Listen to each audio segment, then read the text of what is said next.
శివరాత్రి బ్రహ్మోత్సవాల్లో భాగంగా నిత్య కళ్యాణ మండపంలో సదస్యం మరియు నాగవల్లి కార్యక్రమాలు ఘనంగా నిర్వహించారు.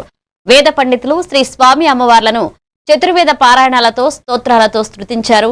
నాగవల్లిలో అగమ శాస్త్ర సాంప్రదాయం ప్రకారం బ్రహ్మరాంబాదేవికి మెట్టెలు నల్ల పూసలు సమర్పించారు. ధర్మకర్తల మండలి సభ్యులు పాల్గొన్నారు.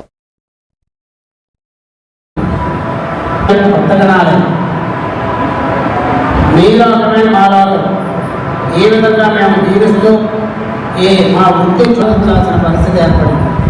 అందరూ ఎవరిని అడిగారు, నాకు తెలియదు, నాకు తెలియదు. అప్పుడు నందీశ్వరుడు పిలిచాడు.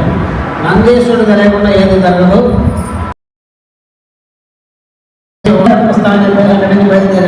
వెళ్ళిపోయి అరణ్యంలో వెతుకుతూ వెళ్తూ ఉన్నాడు. అది చేసిన తప్పేందనంటే మేము వద్దని నిరాకరించినా కానీ మమ్మల్ని ఒప్పించి మరీ ఇక్కడికి పంపించింది. ఇప్పుడే